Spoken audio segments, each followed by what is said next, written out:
Good morning मित्रांनो, नमस्कार. AWPL या संस्थेचे आम्ही काही दिवसापूर्वी सरांना प्रोडक्ट दिलेले होते. 30 गुंठ्याचा हा प्लॉट आहे. तर 30 गुंठ्याच्या प्लॉटमध्ये आज ह्यांनी पीक घेतलेलं आहे मेथीचं. पण याच्या अगोदर एक पीक घेतलं होतं, तर ते पीक होतं गव्हाचं पीक होतं.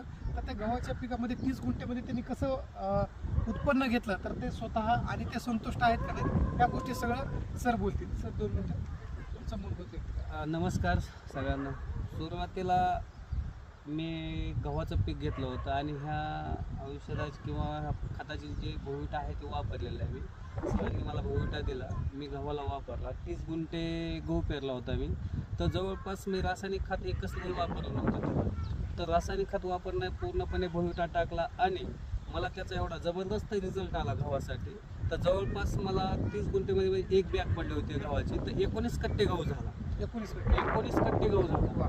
तर मी एवढं समाधानी झालो, मला एवढं भारी वाटलं. त्याच्यानंतर मी काय केलं, आता स्वतः आता ही पेरणीचं सीझन चालू आहे, सोयाबीन आहे, सोयाबीन लावणार आहे. सोयाबीनसाठी पण भुईटा वापरलेला आहे. आणि दुसरी गोष्ट, आपण मेथी टाकलेली आहे. तर हे बघू शकता मेथी.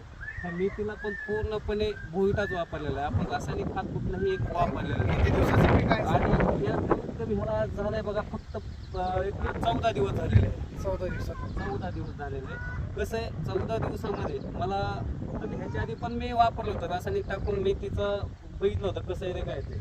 पण त्याच्यापेक्षा मला भारी रिझल्ट वाटायला लागला मेथीला. एकदम नंबर एक, म्हणजे तुम्ही संतुष्ट आहात? हा एकदम नंबर एक आहे, जे संतुष्ट प्रोडक्ट आहे. तुम्ही वापरले आहेत त्यामुळे तुमचा जो रिझल्ट आलेला आहे, प्रत्येक शेतकऱ्यांना तुमच्याकडनं काय मेसेज? माझं एकच म्हणणं आहे प्रत्येक शेतकऱ्याला, आपण जे आज रासायनिक शेती करतोय ते रासायनिक शेती करण्यापेक्षा पूर्णपणे आपण जैविक शेती करावा. आणि ह्याचा रिझल्ट एवढा जबरदस्त आहे, नंबर एक आहे. तुम्ही वापरू शकता, एक वेळ अवश्य वापरा. तुम्हाला जर लय असा तुम्ही एक छोटंसं एक एकर किंवा अर्धा एकरमध्ये प्रयोग करू शकता आणि त्याचा रिझल्ट पण घेऊ शकता.